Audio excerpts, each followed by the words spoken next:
a speeding bullet. If you only knew the power of the dark side. More powerful than a locomotive. Hulk! Smash! Able to leap tall buildings at a single bound.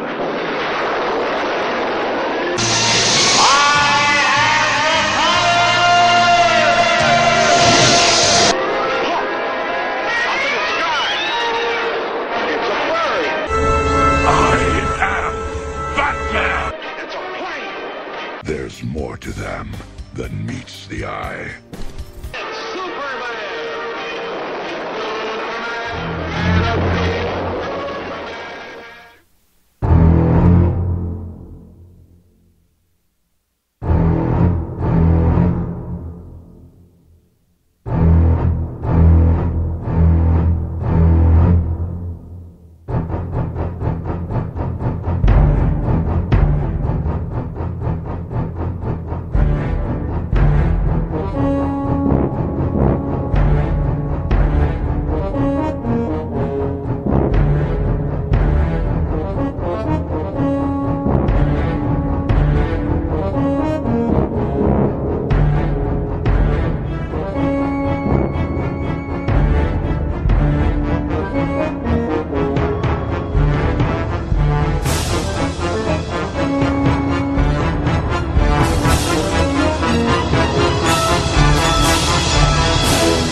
Hey there, boils and ghouls, and welcome to Chuckles Crypt. And we kick things off with a Jaws theme. That's right, we're going to be talking about sharks in the pop culture, and we're going to have fun with this.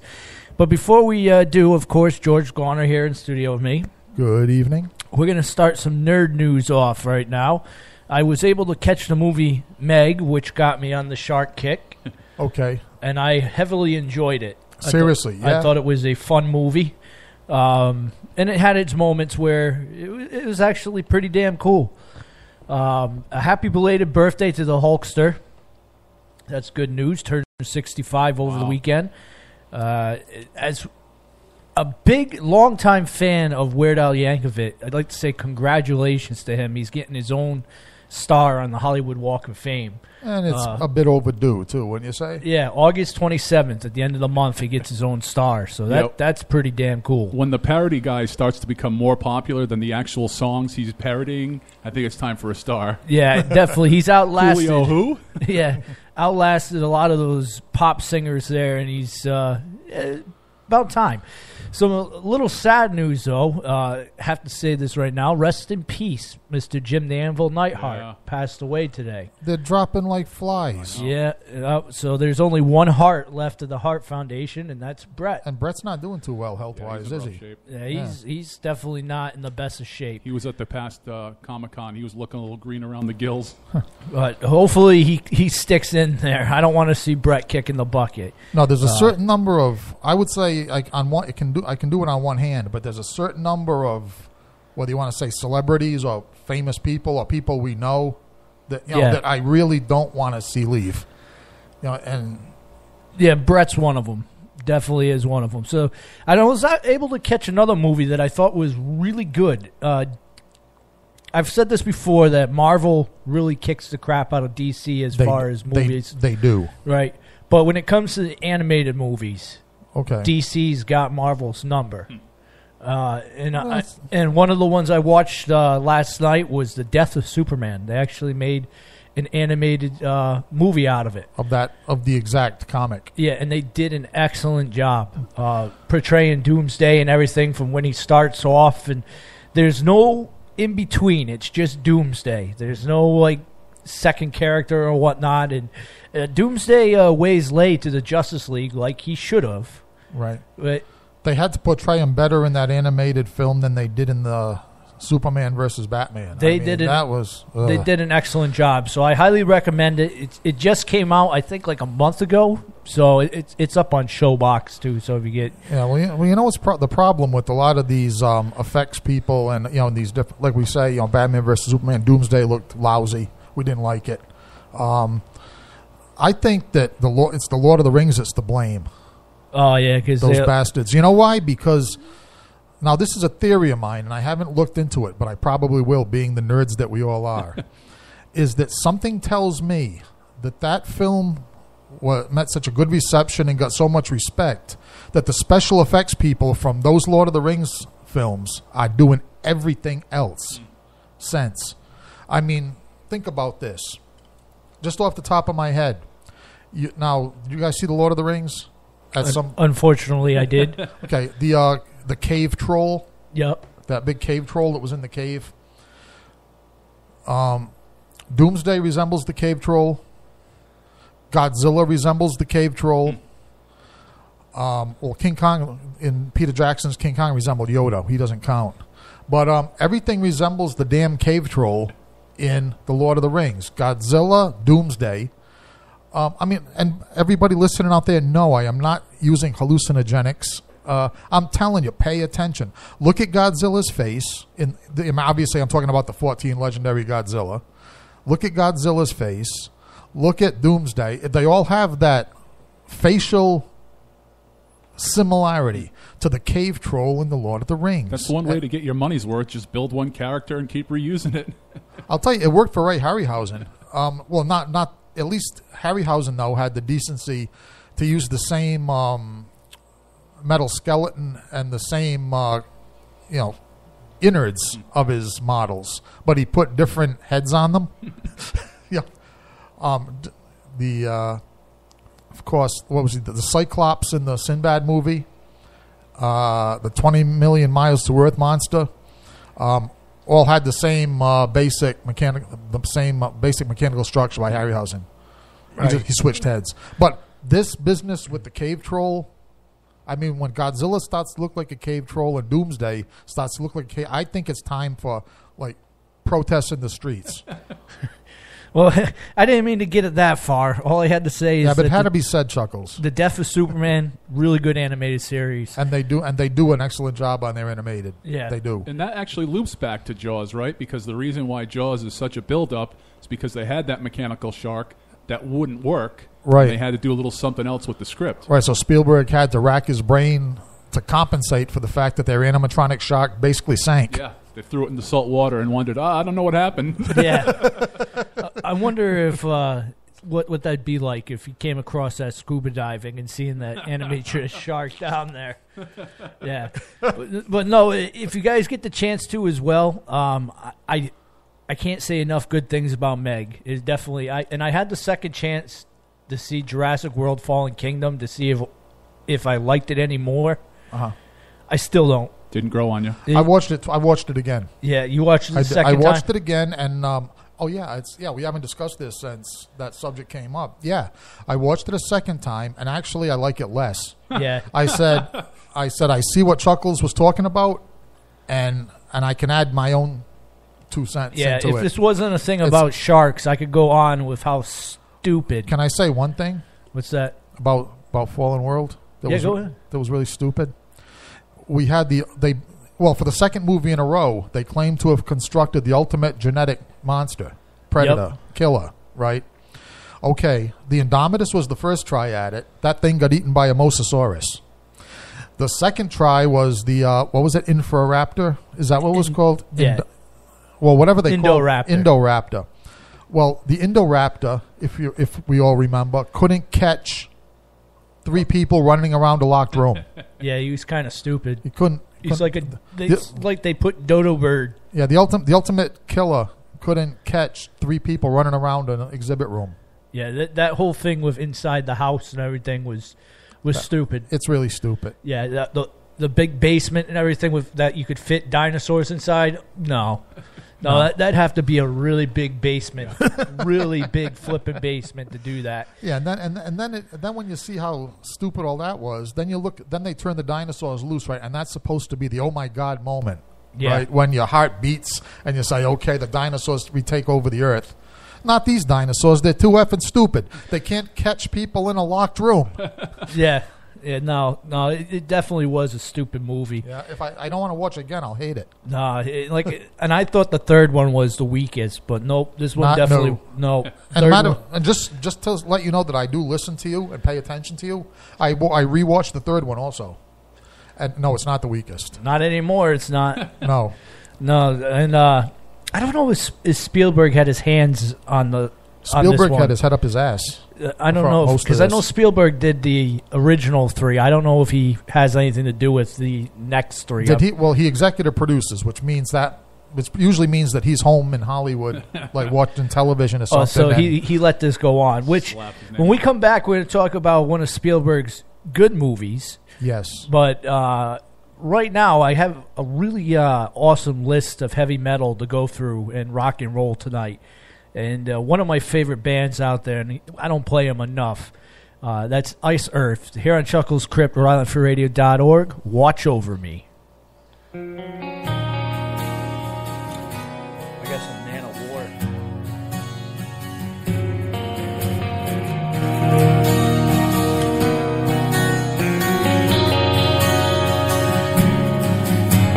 I had a friend many years ago. Tragic night he died. The saddest time of my life. Weeks and weeks I cried. Through the anger and through the tears, I felt his spirit through the years. I swear he's watching me, guiding me through hard times.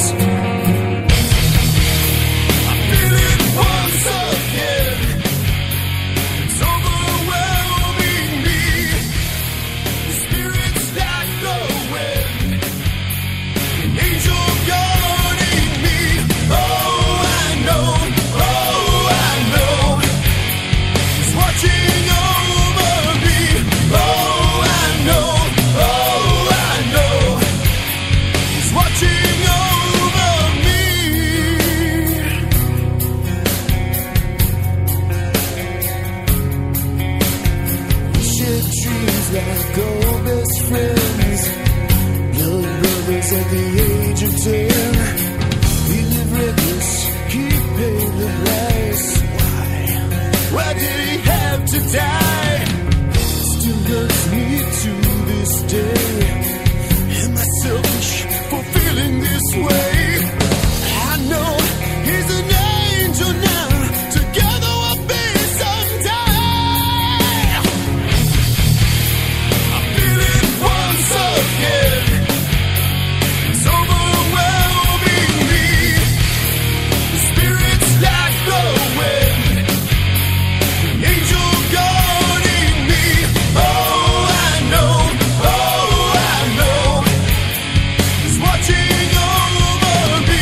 whole lot of Iced Earth here on Chuckles Crypt, Rhode-IslandFreeRadio.org. And Mr. Jones and I were talking. This is not a band that you will hear played on local radio, that's for sure.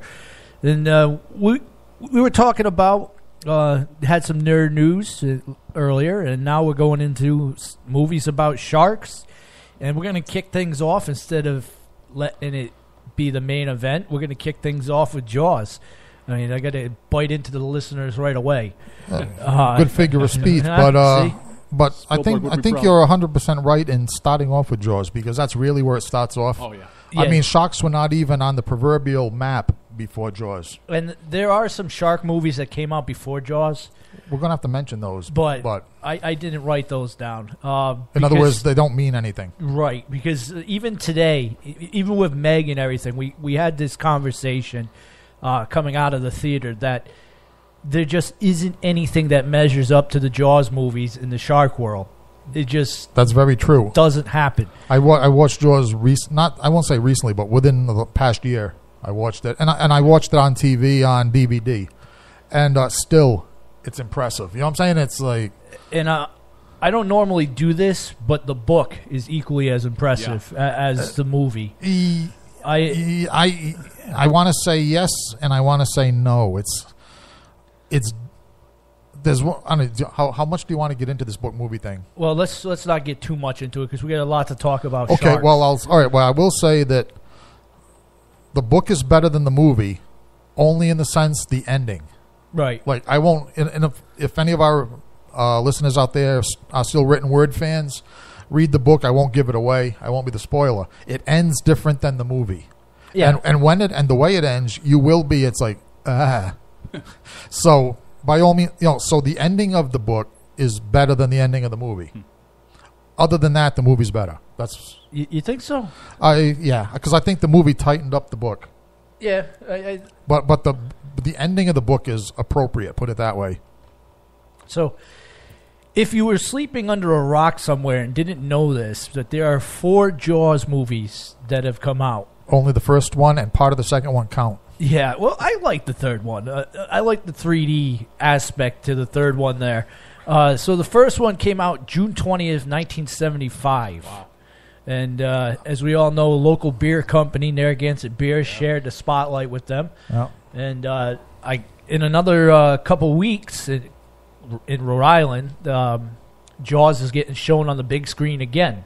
That's right. So is it one of those one-day events? I think it's a couple days. Okay, that would be cool. That would be worth watching. Yeah, we got to get these media passes so we can get to the theaters to check this stuff out. Because when I went to the movie theaters Friday, it cost me $40 freaking Damn. for 2 people to have popcorn and soda and 2 movies passes. You know what to do. Actually, let's not get off the subject. I'm going to make a note here.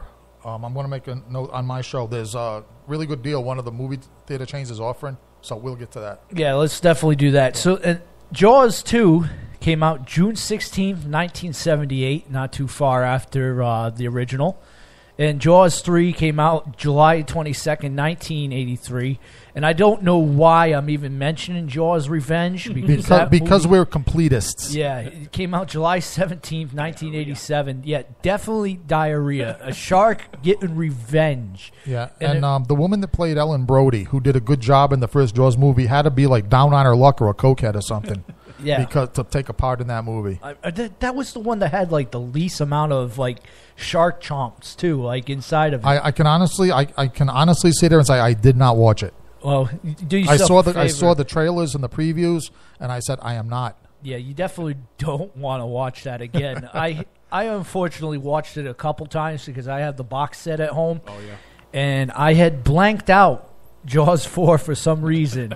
I'm like, you found out. Right. For some reason, I didn't know that there was a 4th one in the back of my head. I'm like, I don't remember a 4th one. And then I watched it and said, well, I know why I blocked this out, because this was utter trash.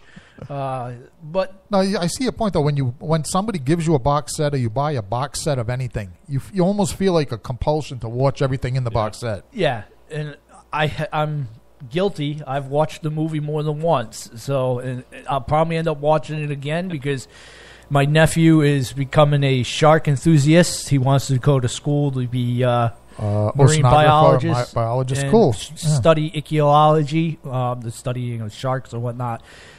So probably gonna end up watching that again down the road. Unless you can always flush it down the toilet or something before he shows up. Yeah, definitely could do that. But then I'm not breaking any hearts out there. That was a gift. So as evil as I am, I'll hold on to it. Okay, let's get off part 4. Let's go back to the real one.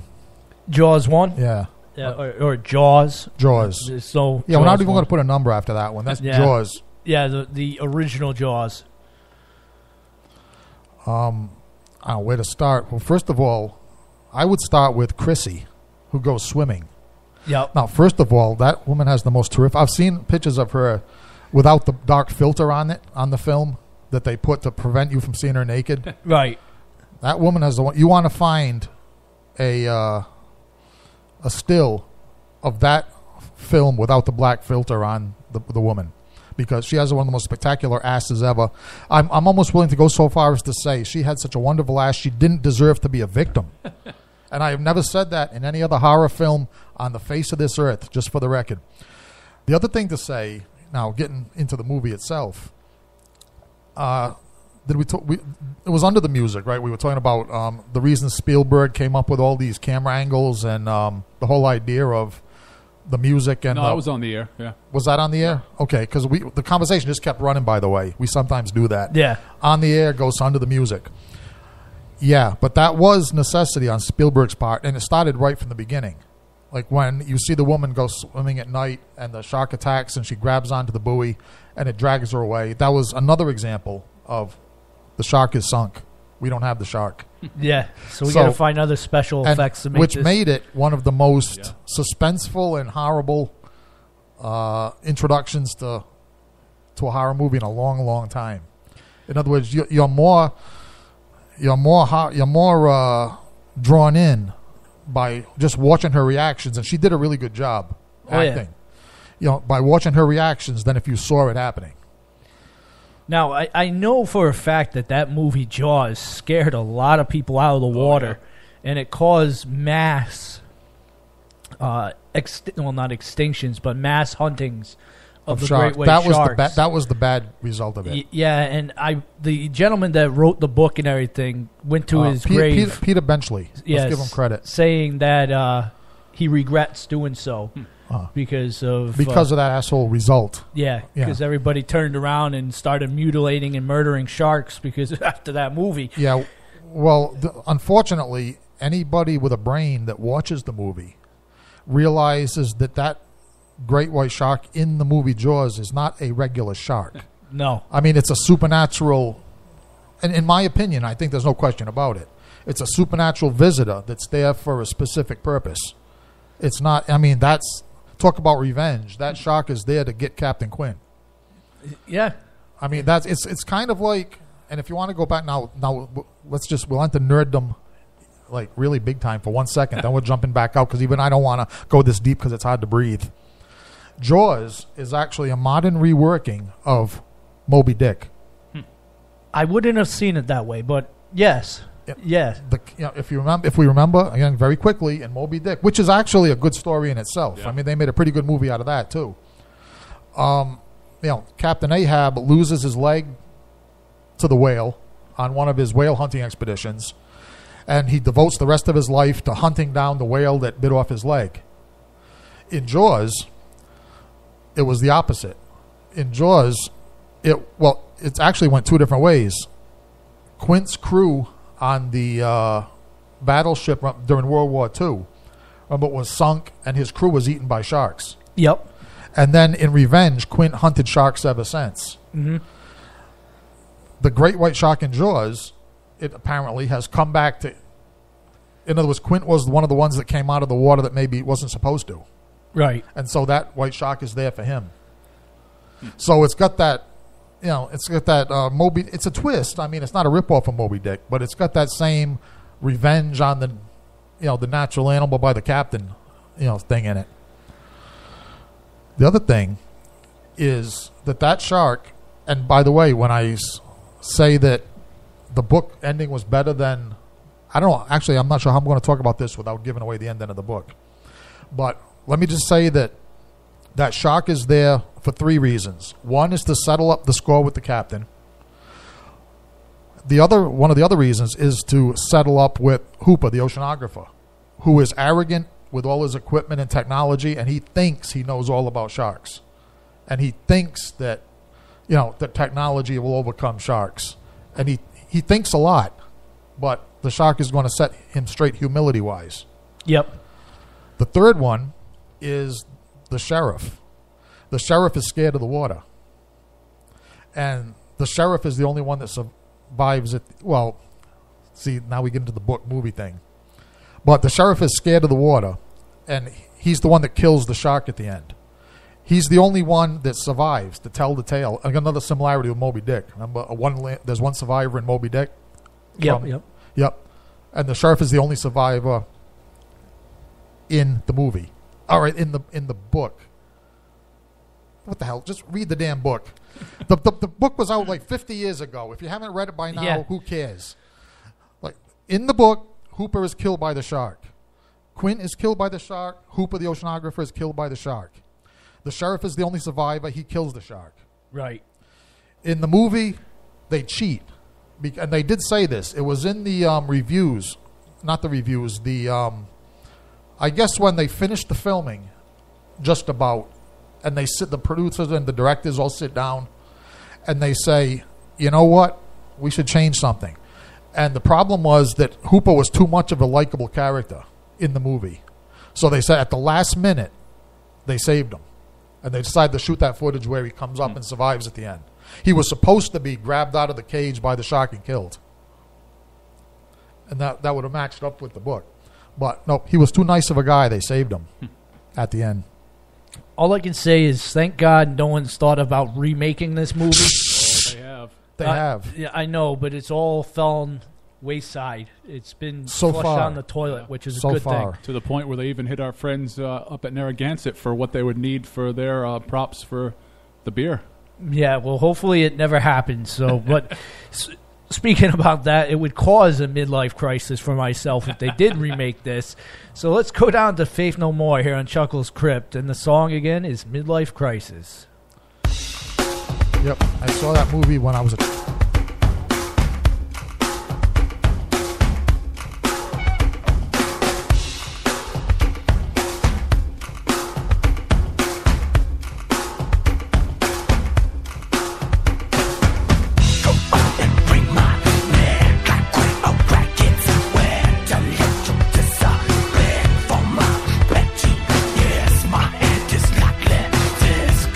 Together, and I cannot stop giving.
Welcome back to Chuckles Crypt. That was Faith No More's Midlife Crisis. And yeah, we play other songs besides the number one Faith No More song that's always played on the radio.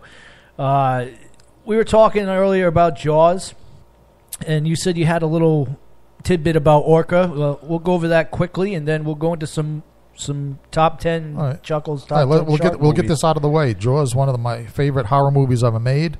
It only has one glitch, one screw up, and it involves the name Orca. Now, Quint's boat in Jaws is called the Orca. Now, I always thought that he called it that because Orca killer whale. Orca is a killer whale, and Yep. killer whales are one of the few animals that kill sharks. So I thought that he named his boat after the Orca killer whale in the sense that he kills sharks too. Except if you listen close, without the yelling and screaming of the audience in the movie theater, if you watch it at home, you'll hear Captain Quint, who should know better, refer to the shark, the great white shark, as an orca. Oh, Yeah, we're going to kill that orca. We're going to get that orca. We're something or other. That orca. Quint refers to it as an orca. Hooper doesn't say anything. And I don't know how that slipped in. Like, I don't know where anybody got the idea that a great white shark was called an orca. But it's, Quint refers to it as an orca. yeah, and if you ever get the chance to, that's a good movie as well, Orca. That, yes, it is. Underrated, and most people don't mention it these days, but yeah. Yeah, I definitely like that movie. But we're talking about shark movies. I'm going to do a top 10 of Chuckles' top 10 shark movies. That doesn't mean that these are the ones out there that you're going to like. They're the top 10 that I like. And stop at the bottom with number 10 is Shark Attack 3, Megalodon. Number 9, Shark Night. Really good movie. Number 8, Sand Shark with Brooke Hogan inside of it. A lot of these are sci-fi originals. So Yeah. We kind of gathered that So- from the, yeah. at 7, I put Two-Headed Shark and Three-Headed Shark in the same category because I thought those were both very good movies. 6, Red Water, which almost gives Jaws a run for its money as far as Seriously? it's close. Red Water. Yes, it's about bull sharks. And, Okay. Well, a bull shark swimming up fresh water. It almost gives Jaws that it's close. Close is saying that, yeah, it's just as good, but it falls short. Uh-huh. Deep Blue with Samuel Jackson and LL Cool J, and I know they just did a sequel to Deep Blue, but I have not caught it, and I've heard that it's not that good. 4, and I put all these in there because they're fun movies, and I know a lot of people out there are going to say, why Chuckles? But the Sharknado movies. Those are just... they're fun, but like I'm gonna. Those are fun? What I see right from here, though, okay, Yep. is that all these are either fun or they're pretty good monster movies. They're this and that. Yeah. Nothing is anywhere close. Nope. So that's and this is unusual. You know what I'm saying? Usually when you have a list of best movies of or a category, there's runners up. But I mean, really, Yeah, I should have put Red Water on 4, but I didn't because I like Sharknadoes more. But that's just my taste. 3 was Jaws 3, 2 was Jaws 2, and of course, number 1 was Jaws. I mean, how can you Right. not like... Right, nothing is. But that's my point. Nothing is close. No. Really, when you come out, really. I mean, watch Jaws and then watch any of those, Yeah. and then I mean, when the head comes out the bottom of the fishing boat, not the or when the shark drags the pier chasing the 2 fishermen. Yeah. I mean, you don't see that stuff every day in every other movie. You just don't. So with that list there, let's go down to some more music here, and then we will pull up a list about Megalodon shark movies that have come out, and there are quite a few of them that you guys have to pick out. Leading up to the big one, I guess you could say. Oh yeah, definitely. Let's go down to Green Jellies, the Bear Song, here on Chuckles Crypt, Rhode Island Free Radio.org.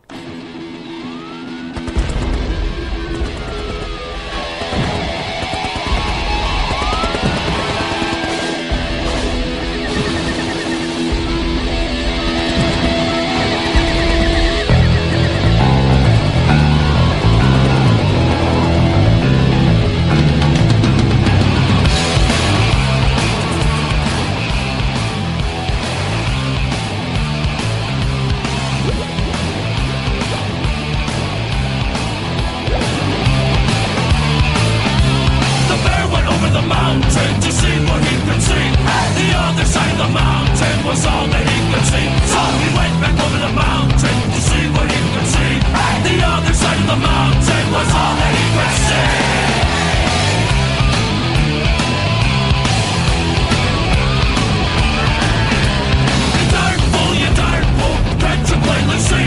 It's nothing like a cabbage that Grandma said to me. Oh, many a miles I've traveled, 1,000 miles or so. I never saw a head of cabbage and hair about it before.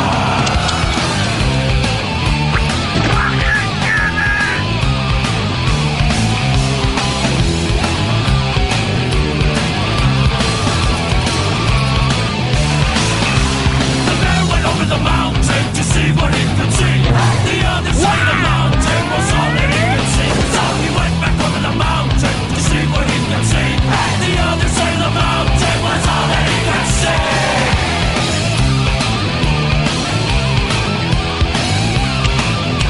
Hey, is that a bear over there?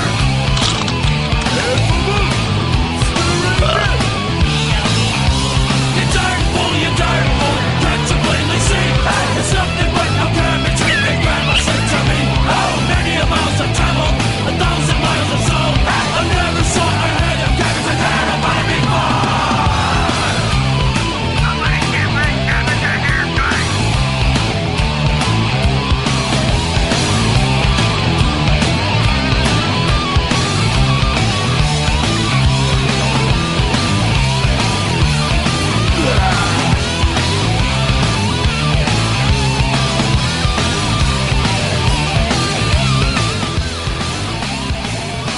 That was Green Jelly's the Bear song, and you ever get a chance to see Green Jelly live, definitely do so. They are a band that is proud to suck.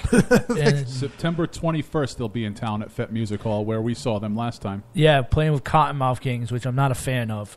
But Green Jelly I am, but I don't know if I would pay for both of those, especially when a band says they suck. Well, Green Jelly, they have it both ways because, obviously, if you got ears and you just heard the track that Chuckles played, the music doesn't suck. No. The music's good. So what they do is they say, okay, we suck live, just in case they do. So if they don't suck, then it's awesome. If they have too much to drink or smoke and they suck, then they told you. Yeah, I don't know about them sucking, but I know one thing is one of the most dangerous mosh pits you will ever be in is a Green Jelly mosh pit. Don't ever volunteer yourself when they get up there looking for volunteers. I've heard stories. Which, by the way, it's made even worse at Fett Music Hall because the pillars that hold up the building are in the middle of the mosh pit. So not only do you have a mosh pit going on, but you have pillars in the mosh pit. Yeah, definitely dangerous. Can you say leaving teeth in wood? Speaking about dangerous things, we're going to go down to a list about Megalodon shark movies, and there are quite a few of them out there. So if you guys are wanting to ramp up before you watch Meg, or you haven't had enough of Meg, you want to see some more, there are some more, and I have to say 95% of these, if not 100% of these, are cheesy Sci-Fi Channel movies. The first one that I'm going to give you is Mega Shark versus Giant Octopus. Next one is Megalodon, which is probably why they couldn't call it Megalodon, the movie, because there was already one out there. Jurassic Shark. Oh, yeah. Megalodon, the Monster Shark Lives. Mega Shark versus Crocosaurus. And I'm not making this stuff up. And Mega Shark versus Mecha Shark, and the last one I did is Super Shark. So there are quite a few handful of shark movies out there, and if you want to hear that list again, go back to the podcast or go back and rewind it. If you read that list again, you might be responsible for the mental breakdowns that some people have watching those movies. Like I said, if you're not into cheesy shark movies, I know that's beyond. It's beyond. Yeah. The only one of those that I actually watched. Because, some people are shark fanatics. I'm a giant octopus enthusiast, I guess you would say. So, Shark versus Octopus, that had my, I had to watch it. Yeah. But doesn't mean I'm glad that I did. No, they're definitely cheesy Sci-Fi Channel movies. And the Sci-Fi Channel will run those as a marathon every once in a while, too. Yeah, and I am guilty of watching all of those. So, if I see a shark movie out there, chances are I'm going to check them out. See how this man suffers for his art? Yeah, even stuff as stupid as Ghost Shark, which if you ever get the chance to watch that is a very dumb shark movie. Did not make it through the whole thing. Oh, man, that is bad. And Shark Avalanche, Sharks in Snow. Has Debbie Gibson ever been in one of those shark movies? I think she has been in one of them. Has been is right. Because I know that there was one movie where it was Debbie Gibson was in it. Now, right. And it was a ripoff of something. Remember? And I'm not. She played of all things, right? Talk about unbelievable. She played a research scientist. Right? And now standing on top of the animal's head, right? And the animal submerged and ate her. Something. I mean, she was the main character in the movie. Oh, well, then that's not the same one. Not the same one, okay. No. Because, they put glasses on her to try to make her look more intelligent, but she still couldn't read the lines too well because she was supposed to be scientific. But I'm not sure if it was a ripoff of one of the genetic research monster movies, a shark movie, or don't remember. If we had Nurse Misery here, she could look it up. But where is she, by the way? She's at home with the mini-me. I don't think that's any excuse. She's feeding the sharks. Evil mini-me. She's given up on us. So let's do some more music here. Why not? Because we got some time to do this, and I got some good songs on here. You definitely don't want to run into one of these in the water. It's just as deadly as a great white. They've been around, too. Oh, yeah, they have. And I'm just surprised they haven't had Jellyfish versus Mega Shark. Give it a chance. You just gave them an idea. You better copyright that, George. Yeah. So let's go down to some Man-O-War here on Chuckles Crypt, Rhode Island Free Radio. Warriors of the World. Only here is Man-O-War played.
horse and weapons. Tell my family how I died. Until then, I will be strong. I will fight for all that is real.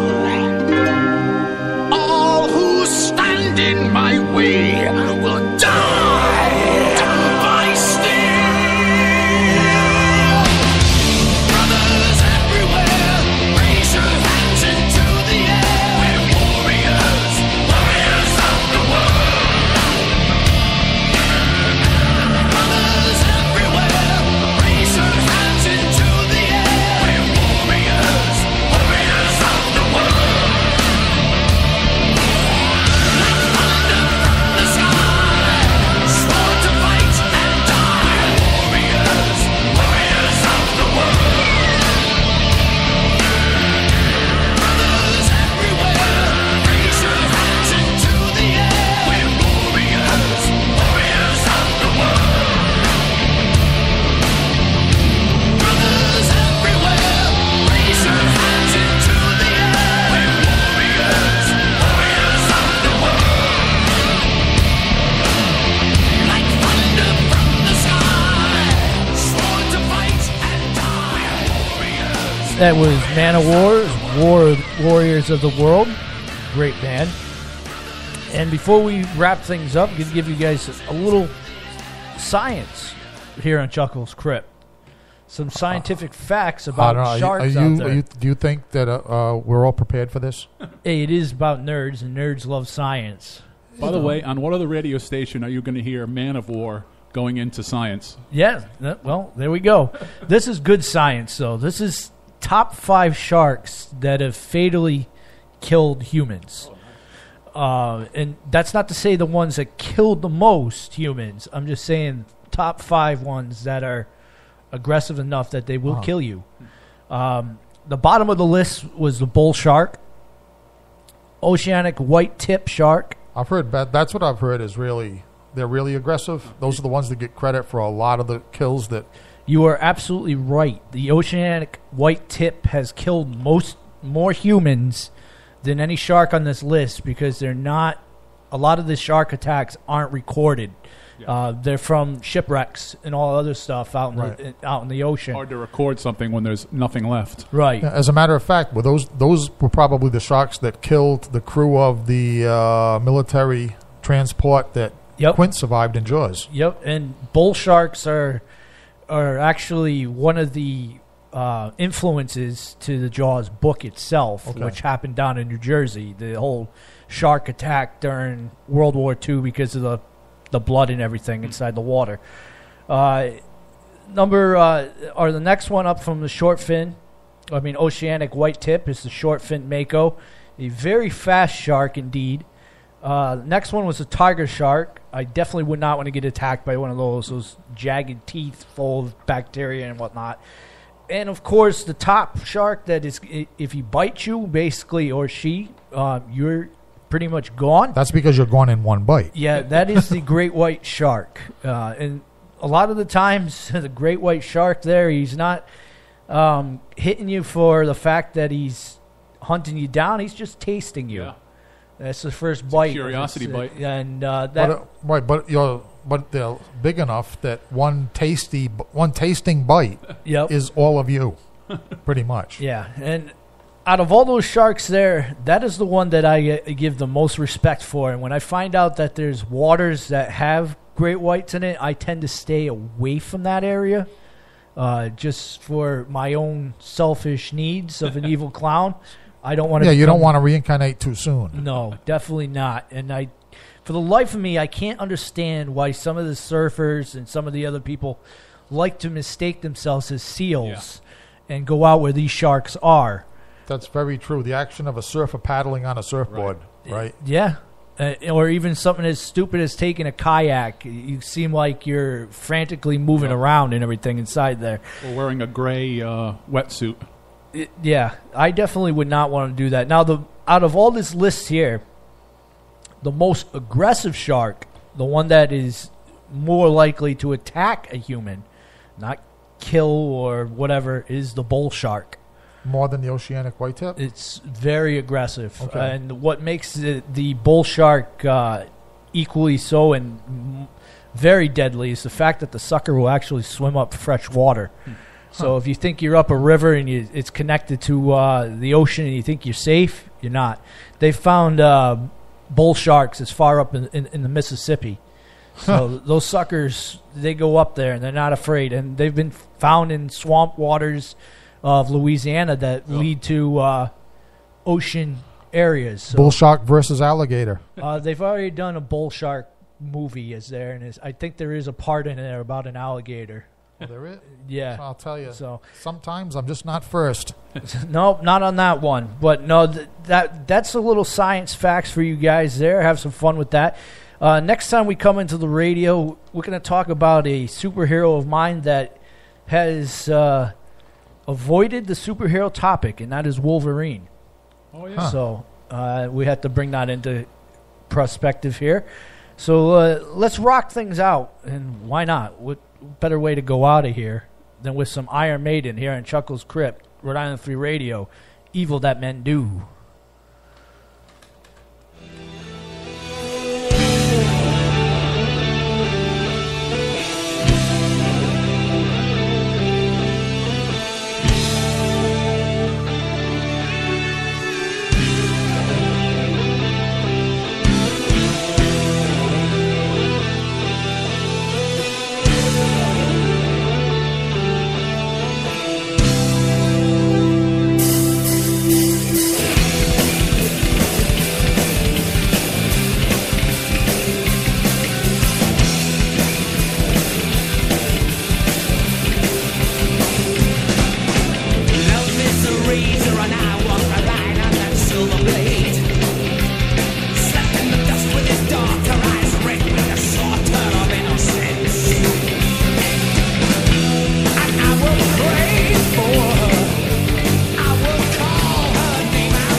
Balancing on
are going out.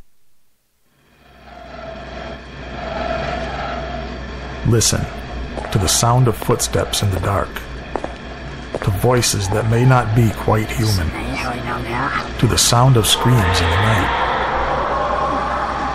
to the Haunted Cabaret, the home of all things horror, on Rhode Island FreeRadio.org, with your host, George Garner.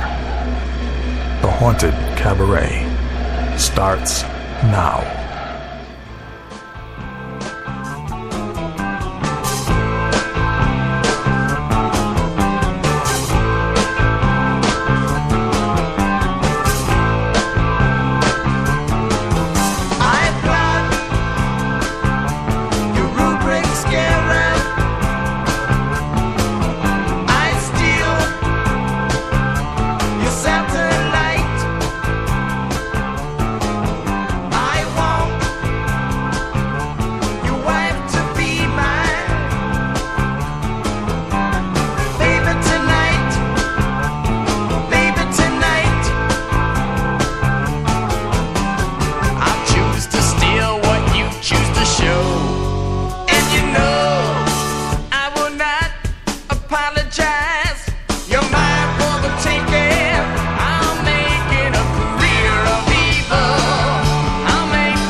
Career of Evil, Blue Oyster Cult, kicking off this issue of the Haunted Cabaret here on Rhode Island Free Radio.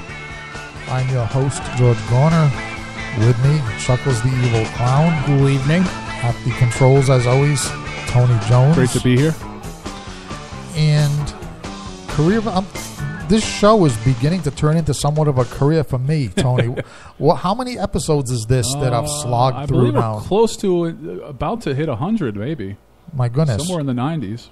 The scariest thing about that is that I'm going to feel obligated to have some kind of celebratory event to celebrate that 100th show. And not to mention the 50 to 75 you did at another affiliate. Right, but even leaving those out, we'll look at those as the dark matches. Jobber matches. Yeah. But Yeah, I know. We might have to have an event. And I know one thing. We won't have it at Firehouse 13 because they're still recovering from my last event. Yeah, they had to sell the place. I think we actually, yeah, they just couldn't get all that blood off the floor. I think that's basically the problem. Never mind the toilet paper, the blood, I don't even want to think about it anymore. This will be nightmarish. show 92 tonight, so you have some time to think about the big 100th. Okay, so yeah, because we do this show every 2 weeks, it's on the air. So 8 times 2 is 16 weeks, right? Before it brings us to number 100. That's not that. That's according to my math on this planet. That's only 4 months. So yeah, we got to get busy. Well, in the meantime, though, I want to give a little credit where it's due. If you weren't listening until now, you want to check out Chuckles' little, well, I would say show on sharks, right? It would be generally speaking that you just finished up on. You know, kicked off by the Meg, the new giant shark monster movie that's out in cinemas, which led to a little bit of reminiscing about Jaws. So yeah, you definitely want to check out Chuckles' Crypt if you didn't listen to it already. Even if you did listen to it, there's a lot of important information in that show. So you want to listen to it again. I appreciate that. Yeah. What I don't appreciate is by you bringing up Jaws, which is one of my favorite movies. No question about that. Because I have kind of the way my mind meanders sometimes, Jaws got me thinking about all the films that ripped off Jaws in an attempt to, make people scared of, let's just say, other animals. Okay. If you remember, we had Jaws, then we had Jaws 2. And somewhere between Jaws and Jaws 2 and Jaws, within the next couple of years, we had an invasion of animals that you would think that every species of animal on the face of the earth was out to destroy humanity. And I wish they were. I do too. And I was trying to think, and like I say, and the reason, that disgruntles me a little bit is because some of these movies I had forgotten. I had tried hard to forget, and I had managed to forget. Kind of the way you forgot Jaws 4. Man, made me remember it again. Yeah, see, and it serves you right. Because you made me remember such things as Grizzly, which the only great thing about that was the tagline. I think that was one of the first immediate. I kind of liked Grizzly. It's like, okay, it sucked, but yes, I did watch the whole thing. I did. The only thing that bothered me is when the tagline called it 18 feet of gut-crunching, man-eating terror. And every now and then in the movie, the bear was obviously about 6 feet long. Yeah. When they had it, interacting with the people. So, maybe it could have been a shape-changing bear. It could have been, some kind of mutant Ant-Man-like powered bear. But that thing did change its size, several times throughout that movie. But that wasn't the worst one. Like you say, that was entertaining. Yeah. And like I say, the tagline, I remember to this day. Not so entertaining, but still okay, still watchable because I watched it, was Tentacles. Now, this was an Italian version of Jaws, only they used an octopus, a giant octopus, instead of a shark. If you didn't see this one, let me just say you don't have to. Okay. I'm not going to look that one up when I go home. But if you do, I say you'll be entertained. I mean, no question about it. But basically just substitute an octopus for the shark in Jaws and same plot. Okay. And you got it done. Of course, they didn't have the creativity of Jaws, so what you got is a real octopus. That they use forced perspective with. That they use throughout the entire movie with. Yeah, I mean, you got most of the shots of the giant octopus are a movie camera trained into an aquarium. Jeez. Right. And an octopus is minding its own business, swimming around in there. And there is your giant tentacles. And but anyway, it does fight a couple of killer whales at the end. So, which they make look halfway decent. So, if you do watch it, but don't be in a hurry. Then we had Day of the Animals. I guess they couldn't decide what species to make ferocious next, so they just had the whole animal kingdom go berserk. This one was caused by the depletion. Remember there was one point where the ozone layer depletion was going to kill us all? Oh, yeah, I remember that. Right, and Day of the Animals was caused by the depletion of the ozone. The cosmic rays got through the atmosphere and turned all the animals vicious. Why it only happened for a single day, I'm not sure. I don't remember that part. But, the baboon attack in The Omen was more realistic, let's put it that way. But, we had lions, dogs, cats, bats, I don't know, everything. Day of the Animals. Then we had ants. And I don't know why it took so long, but then we had giant ants. That was Empire of the Ants, starring Joan Collins, which, I don't know. I can't even talk about that one with a straight face.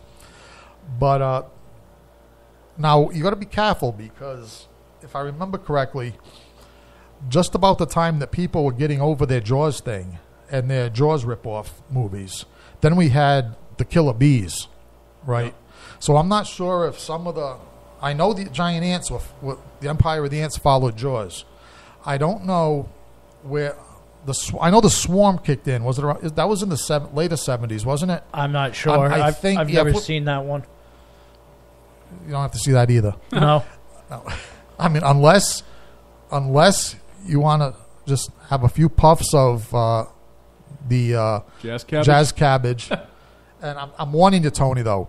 If you take a few puffs of jazz cabbage, sit down in front of this movie and watch it beginning to end, you will hurt yourself into a hernia. Laughing. That's how bad this movie is. They spent millions of dollars on it. I think it was an Irwin Allen production, if I remember correctly. But don't quote me on that, but I think so. But it was about the invasion of killer bees from Africa, which was that was the hysteria back then, a couple of years after Jaws. It wasn't the same time, so I'm thinking it was maybe Jaws was 75, right? And then the killer bees were maybe 78. Maybe it was still the 70s for the killer bees. Yeah, because then we had all those bee movies. We had the Swarm, Savage Bees, Deadly Bees. They went into the dictionary and came out with a bunch of adjectives to describe bees, except for honeybees. They didn't, nature enhancing honeybees. They didn't say that, but they were deadly. They were killer. They were swarming. They were everything. But no, Jaws alone. Then after we had the regular giant grizzly bear, then we had the mutated giant bear in the film Prophecy, which that was a John Frankenheimer film starring Talia Shire from Rocky. And Charles, I don't think as a matter of fact, I have that DVD. I'm going to pass that along to you, so you can see just what damage a giant mutated killer bear can do. Am I going to like it? I think yes. Well, yeah. Surprising, strange. I like it. I don't know why I like it. Stephen King likes it. I don't know why everyone likes it, but we do. So I'll let you take a look at it. Definitely. Anything attacking humans, especially giant bears, is entertaining. Yeah, and then when you add in a tribe of Native Americans and an evil paper mill, dumping chemicals in the water, which causes the giant mutant bears and some giant mutant caterpillars. Not caterpillars, tadpoles. That's the word. Yeah, no caterpillars in this one. Tadpoles. The caterpillars, the insects are from Food of the Gods. I've watched Food of the Gods. I actually enjoy that. Me too. One of my favorite giant rat movies is Food of the Gods. So. Yeah. Now I think that was all. The first Food of the Gods was also 70s or early 80s, right? That was another Jaws spinoff, or you think so? I think Jaws was responsible for that because big rats. Yeah. That bite people. On land but not the water, but still, I think that was the tail end of the Jaws influence on. No pun intended. Tail end of the rat. No pun intended. All right. Yeah, I think that was toward the end of the Jaws influence, on movies. And that's movies. In books, I remember, even as a kid, seeing there were when you'd go to the Stop and Shop, your mother would drag you to Stop and Shop to help her carry the groceries. And Stop and Shop always had that that rack of paperbacks. And usually it was like, ladies with low cut blouses on with like romance, stories and stuff like that. But after Jaws, it became populated by dogs, cats, rats, slugs, crabs. In other words, like the paperback book market went berserk. Everything attacked. Yeah. So it's kind of like it did a full circle from the 1960s, where all the giant animals and everything, Right, the giant radioactive shrews and shrews, yeah, leechmen and all that other stuff. right, and yeah. But I remember I have a few of them. I kept a few of them. I have now. Here's some imagination for you. Claws, not Jaws, but Claws, and Claws was the killer cats. Dogs, they couldn't think of anything. They didn't want to call it bark or howl or anything, so they called it just dogs. Slugs, crabs. There was a plethora of books about killer crabs, starting off with killer crabs. Yeah. Crabs are assholes. They really are. They're one of those think? animals. Oh, I mean, they walk sideways, but what else is wrong with them? you go swimming and they decide to pinch on your toes. They're little assholes. They really are. You're trying to enjoy yourself, and then it feels like a thumbtack going through your toe. Oh, so it's not right. So they're not really as murderous as this author wanted them to be in his books. Yeah, and it depends on the species of crabs, too, how much of a jackass they are. Like, spider crabs themselves, like, you go cold hogging and one of those things gets a hold of inside your the flesh inside your fingers there, they leave a hell of a bite. I'm not saying this from experience, but I've experienced the bite of a spider crab. It doesn't feel good. You talk with sincerity. Yeah. Yeah. Now, we've had a few giant crabs. We had Godzilla versus Ebirah, which was a giant crab. Basically Godzilla just boiled it. So that wasn't. I don't know if it was a crab or a lobster, but either way, And there was crab meat buffet for pretty years. much. And then there was a giant crab in a movie, a Ray Harryhausen animated movie called The Mysterious Island, if anyone remembers that one. That was a pretty good one. It was a sequel to 20,000 Leagues Under the Sea, where a bunch of people get shipwrecked by balloon on a mysterious island run by Captain Nemo, who's decided to do research on improving the nation's food supply by creating giant animals. And, one of them's a crab. Yeah. Really impressive. Ray Harryhausen impressive. But other than that, the crabs were small until a book called The Deadly Deep. And if there's anybody that likes to read, and believe me, this won't tax your reading abilities. It really won't. It's called The Deadly Deep, and it's about, and actually it's a little bit ahead of its time because it's about genetic enhancement. And this was back in like the late 70s. And a bunch of research scientists, it's one research scientist and his assistant who has really big tits. Everybody in this book has big tits that's female. And he implants human DNA. Now, why anybody would want to do this, I'm not sure, except that it makes a really good monster movie. And I'm surprised nobody ever made it. But he implants human DNA on killer whales. Yeah. And what it does is, according to the book, now I don't know if there's any scientific basis for this, and there probably isn't, but implanting the human DNA on the killer whales gives the killer whales human ancestral memory. And what that means in terms of the story is that now the killer whales remember all the atrocities and murder and hunting perpetrated on whales and everything else in the ocean by human beings, which makes the killer whales declare war on humanity. And they not only is it the killer whales, but they enlist everything else too, because apparently they also become telepathic.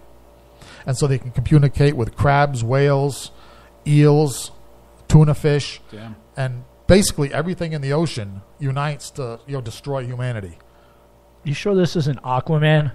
It's the anti-Aquaman. All right, because it sounds like a really messed up Aquaman movie. Yeah, kind of like Aquaman like a Twilight Zone Aquaman. All right. And an Omen Aquaman. Like, actually, they're missing a evil Aquaman, which would be a lot better than regular Aquaman, I think, in my humble opinion. But it's the killer whales lead all the creatures of the ocean into an attack on humanity, especially on women with big boobs, because every chapter's got a different woman victim with big boobs. It's I opened my mouth. I should remember the name. John Messman, I think. No, he never did anything else. He just came up with this one thing. And except that I saw the same story again by a German author that got an award for it. And apparently it's done much more high tech now. But yeah, I'm going to get the full story of this. You know what? This deserves to have the full story revealed. A German author ripped off this unknown, and like I say, John, he wrote one book, as far as I know. One unknown book. I just picked it off the paperback racks because I saw tentacles wrapped around a woman's neck on the cover. And me liking octopuses, But, yeah, one obscure author, from years ago, and he just got ripped off. So I'm going to follow up on this. He only wrote one book, and he's probably at a con as we speak signing autographs. I don't even think he made it to con level, Tony. I mean, like, sad and pathetic as that is, I don't know if he's alive, number one. But even if he is, I don't think he made it to con level. Even the fellow that wrote the books about the killer crabs, he turned it into a series. So, if you don't have a series, I don't think you appear into the con. Unless somebody made a big-name movie out of your book. Then you only have to write one. Yeah. Yeah. All right, in the meantime, let's go back to the music, Tony, because we got a nice list here, and I'm just going to talk all my way through it if we don't put a stop to that. Let's go back to let's do some Black Sabbath. Sabbath, Bloody Sabbath, a song you should never cover if you're a band because you can't do it. Sabbath, Bloody Sabbath here on the Haunted Cabaret on Rhode Island Free Radio.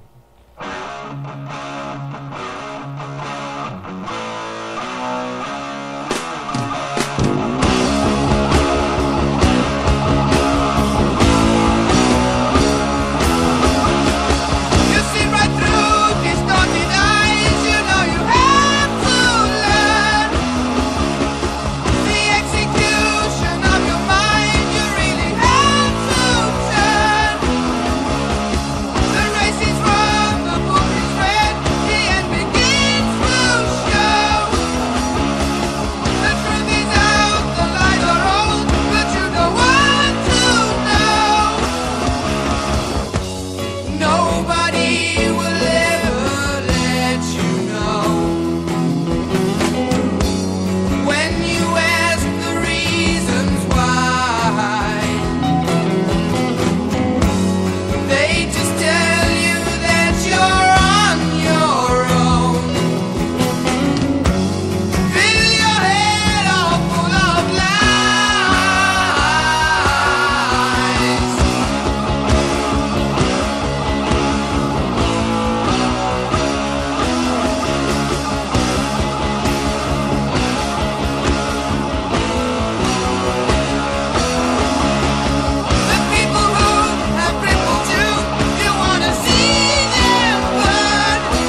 That was Black Sabbath, Sabbath Bloody Sabbath, title track off that album.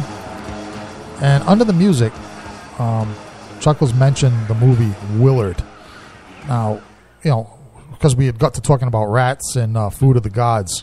And the question was, now Willard came out, we checked in 1971, so Chuckles said, well, didn't Food of the Gods with the rats, you know, wasn't that more influenced by Willard? And I don't think so, because, you know, the idea was they were bigger rats in Food of the Gods, you know, and they bit people, you know, Right. with bigger jaws. So you see the connection there.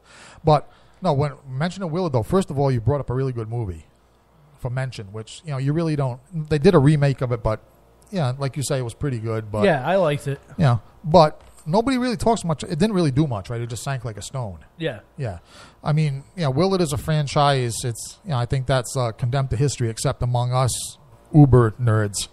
But well, I was looking up that movie to check the date, because that's what we were wondering, you know, under the music. Yeah, 1971, and I didn't realize this, but Willard's mother is Elsa Lancaster, who played the female monster in Bride of Frankenstein. So cool. Yeah, definitely cool. It's just plain and simple cool. You know, she's gone from, you know, being courted by Boris Karloff's Frankenstein to raising a kid that sends out an army of rats. I mean, the woman is definitely immersed in the Living the horror dream. genre. What, Tony? She's living the dream. It's my version of it. Yep, from Boris Karloff to a legion of rats. And I'll tell you, and the other thing, it occurred to me looking up Willard. Now, Willard is 1971. What a year, what a decade that was for horror movies. Yeah. Definitely I was. mean, now I've heard it said that the two best decades, you know, by movie buffs and, you know, movie scholars and people like that really make a lifetime study of it, the two best decades for movies in general, just plain and simple, the two best decades for movies were the 1930s and the 1970s.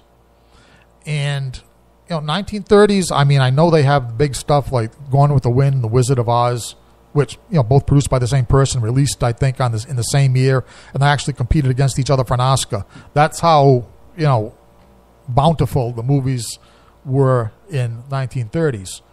I don't know as much about the 1930s. I'm still looking into it, learning as I go. But the 70s, yeah, I will testify that the 70s, I mean, movies in general, Best rock and roll came out of the 70s, in my opinion. Some of. Yep. I mean, the Ramones, it's hard to argue. Alice Cooper. Alice Cooper, Chuckles, Alice Cooper started in what decade? I know he started in the 60s, but his best stuff came out in the best 70s. stuff, yeah, absolutely. It's like Aerosmith. Aerosmith started late 60s too, but their best stuff was in the 70s. So 70s, to me, is definitely the birth of I know what you're saying, but the birth of Alice Cooper as we know it yes, the was Alice, the right. 70s. No, you're right. But yeah, Alice, yeah, we'll start out talking about movies. Now, music, same thing, you're right. Yeah, Alice Cooper, Ramones, Clash, Yep. New York Dolls, Cramps, I believe. Yep. And that decade of Aerosmith, who became a really shitty band later, but there's no question about Get Your Wings, Toys in the Attic, which is one of my favorite albums. Yep, so Aerosmith. Whether or not you like them or hate them, Led Zeppelin. Oh, I like Led Zeppelin. I like Led Zeppelin too. Although Robert Plant, sometimes when he whines, it makes my balls contract. Yeah. But I don't play them on my radio station only because they are overplayed. they are. I mean, I'm sure we could find some deep tracks or something, but you're right. Led Zeppelin is generally overplayed.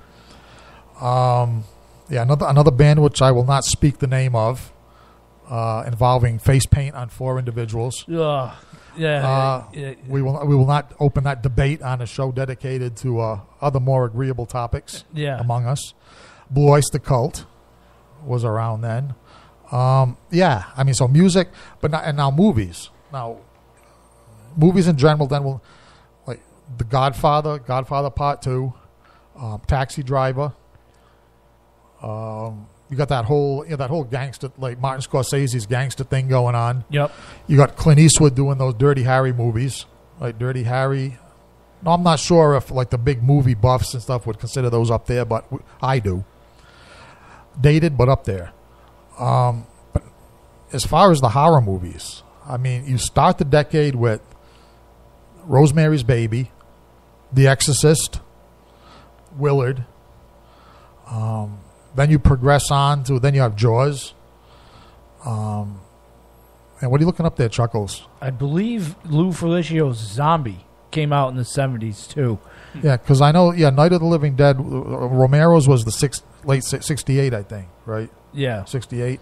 Right, but Dawn of the Dead was definitely the 70s, which was a landmark. Yeah, Zombie 2, as they call it, came out in 1979, and that's one of my favorite zombie It made it. flicks. It's in there. Yep. It made it into the 70s by Whisker.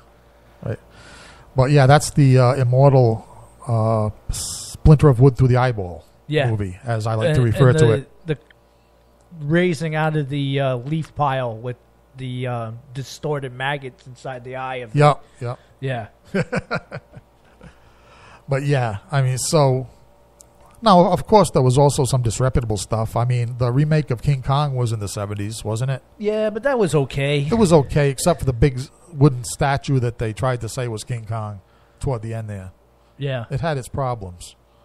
But yeah, okay. It was better than Peter Jackson's King Kong, I know that. Yeah, it definitely was better than that one. Didn't fight any dinosaurs, that was the only problem. But that's also the 70s, though. It's also the birth of some of the goofy Godzillas. So I said we're talking about good movies from the 70s here. Sorry to bring up a sore subject. Yeah, that is as a lifelong Godzilla and Kaiju giant monster fan. Yes, that is a sore subject. How about The Incredible Melting Man, 1977? I'll tell you that it was a good. I'll tell you they made a good. It was a good try. They marketed it as the first new horror creature in years, and I don't know. Play with it being linked to radiation, which everybody's nervous about the Cold War and what could happen with radiation. Yep.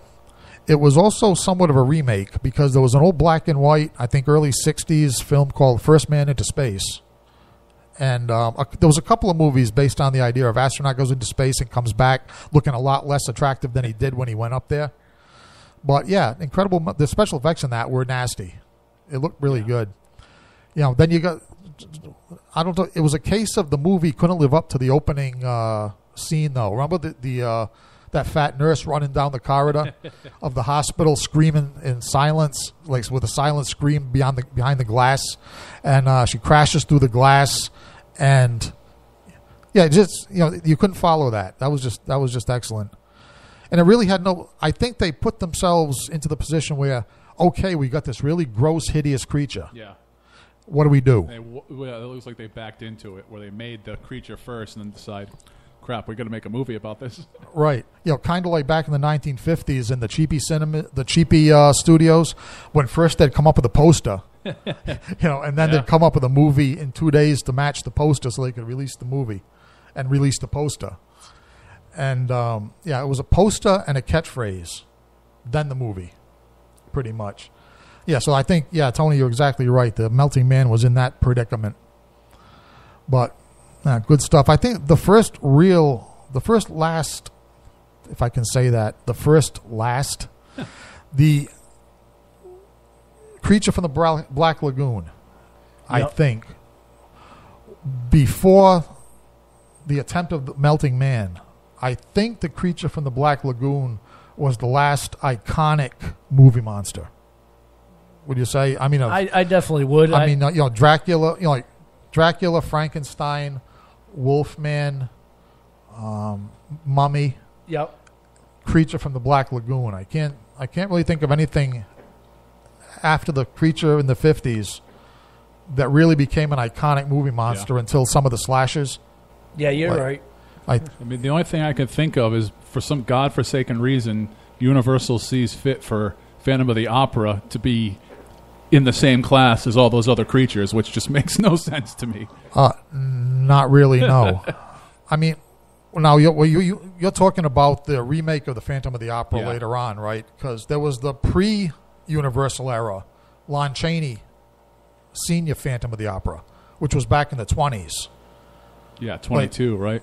Yeah, they don't take credit for that, right? That was nothing to do with Universal, I don't think. No, I think they just ended up buying all that up. Okay, and then sticking it in there. Which is why they could use those characters on the Munsters and all that other stuff. Right. Yeah, because then they sold all those characters to Hammer Films in England. Then Hammer did the remakes of all the Curse of Frankenstein, Horror of Dracula with Peter Cushing and Christopher Lee. And they just redid that whole series of monsters. But, nothing new. I mean, they gave a new idea to it, but a new interpretation of it, but none of the monsters were new. No. So, yeah. No, I think the first iconic monster was... All right, now, Chuckles, this goes into your territory a little more than mine. Now, Norman Bates in Psycho was the, the ancestor or the godfather of the slasher, the Mad Slashers. But as far as the slasher film as we know it today, the first one was what? Was it John Carpenter's Halloween that really started this off? I'm tending to think, because the Halloween and then Friday the 13th came close together. Which I know that I'm going to get fried for this, but okay, which maybe came first, Texas or Chainsaw? All right, Chainsaw Massacre came first. So that was in the, I believe, 1970. Again, another one of those 70s great films. But I believe, and I should get fried for this because it's one of my favorite horror movies, and I just forgot the date. 72 maybe, 71 or 72. It was right there at the beginning. So if I was to give credit for the Leatherface. slashers, I definitely give it to Leatherface before I would if Michael Myers. Before Michael Myers. Yeah, because it's slashing. It's with a chainsaw, but it's still Right. slashing. I think maybe though, if we think back to the original Chainsaw Massacre, it was more of like I don't know. It didn't feel the same as like Halloween and Friday the 13th and things like that, if that makes any sense. Like, I mean, Leatherface actually was more of a traditional monster. And he was a human being, but the big oversized guy, with the inhuman face running around with the chainsaw. I think that was a little bit different in tone than, Michael Myers with the knife and Jason with the machete. Right. So that's why I know what you're saying. I mean, yeah, Leatherface maybe. Yeah, that's a possibility. But I'm thinking that John Carpenter's Halloween was the direct beginning, I guess you'd say. Because then it came in rapid order, right? Because you had Halloween, Friday the 13th, Halloween 2, Friday the 13th 2, then Nightmare on Elm Street. That was a little later. That was a few years later. Right, we got Freddy Krueger. But yeah, so I would say, the hell with it. Since it's one of my favorite movies, I'll give Leatherface, the next horror creature, the iconic horror creature. Especially when you look back on it, then he got more popular later on too. Oh yeah. The first Chainsaw Massacre didn't make that much of an impression until the character was brought back later. But yeah, Leatherface.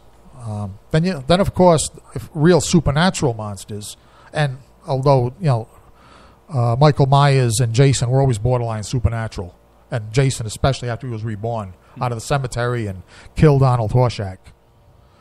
I mean, I can't believe that we just mentioned Arnold Horshack and Jaws in the same evening. we did that. That's some kind. Welcome Back, Kotter, 1970s TV, right? Right. Okay, so we're still in the 70s.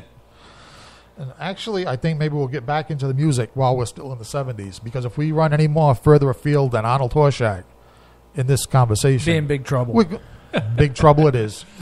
All right, let's go back to the music. Let's go. Can't get in trouble doing this.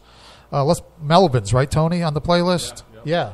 Night Goat here on the Haunted Cabaret on Rhode Island Free Radio. Yeah, so I definitely get the slasher thing to Texas because Halloween didn't.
to be confused with goat whore.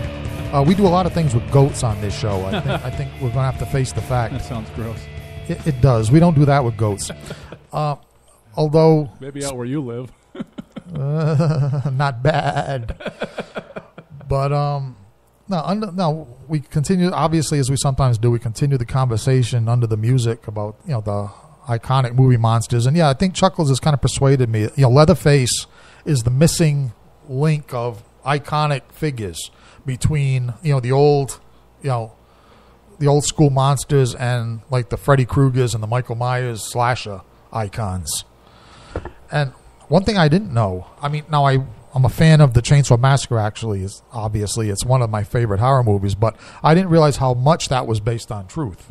I mean, when the movie starts off with, the graves dug up and the corpses, and yeah, Chuckles, I didn't realize that Ed Gein mostly ate corpses. I was under the impression, like I told you when we were talking about, I confuse him with Jeffrey Dahmer a lot of times. Jeffrey Dahmer was the one that killed the kids and then ate the kids, right? Kept them in his. We could do a whole series on Jeffrey Dahmer. Right, but I'm saying, but that's the general idea. Yeah. Where in other words, Jeffrey Dahmer killed and ate his victims. Yep. Whereas Ed Gein, like he killed a couple of people, but he mostly ate corpses. Yep. Now I don't know what that does to your digestion. I mean, how did this man? That's the first thing I want to know is how did this man? Yeah, how do you survive that? How do you, especially after someone's been embalmed? Yeah, I mean, even if he didn't eat the embalming fluid, even if he just ate the rotted flesh out of the coffins, I mean, aren't we talking like bacteriological contamination here? Hey, I mean, I don't think he was thinking right in the first place. Well, I don't think so either. But I mean, how long from the time that he started doing this?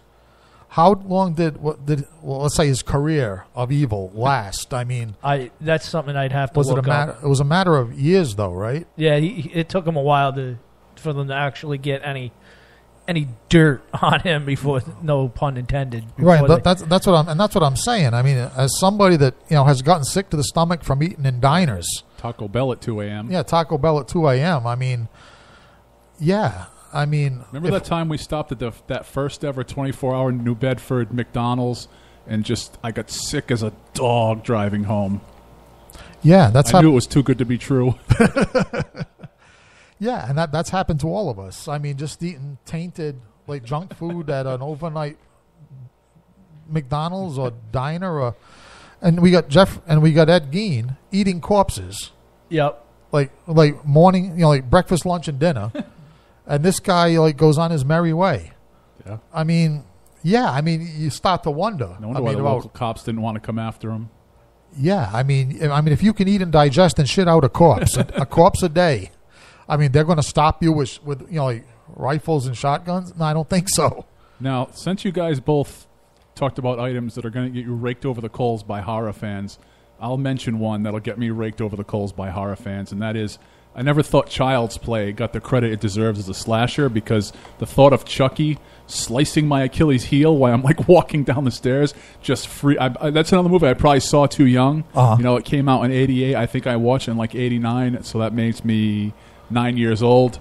Way too young to have watched Child's Play. Well, I think there was a scene, I think it was Child's Play 2, where that's exactly what happens, right? Is the foster parents of, name of the kid in Child's Play. Chucky. No, that's the Deadly Doll. Name of the kid that Chucky's after to change souls with. Anyway, him. Foster parents take him in because his real mother went crazy and she's in the asylum. And in Child's Play 2, the foster father there is that exact scene. He's walking down the cellar stairs and Chucky hamstrings him. And sends him down to the bottom of the... My legs literally just shuddered at this moment. That's the sign of a good slasher. It is. Okay, yes. We definitely got to mention Chucky. Now I can't stop thinking about it. You're going to have to, because the show's almost over. Not a good idea for someone that's about to go work a third shift, overnight shift. Now I'm going to think about Chucky chasing me around all night. Me too. He's going to get to chase me around a construction site. Where is he going to be chasing you? At a very high-end beach club. Okay, well that's so high-end that I wouldn't even dare mention it on this show, not even this radio station. Okay. Well, in that case, I think there's more of a chance of Chucky chasing me around the construction site because Chucky is definitely more of a low rent type of slasher. Now I think we got time for to put a song on in its entirety, right? Yeah. Well, since it's the end of the show, let's go out on a note of irony. Let's go. How about Goat Whore? Even though it's the end of the show, it is actually an end to nothing. Here on the Haunted Cabaret on Rhode Island Free Radio. See you next time. Nighty night. Only to realize with the moment of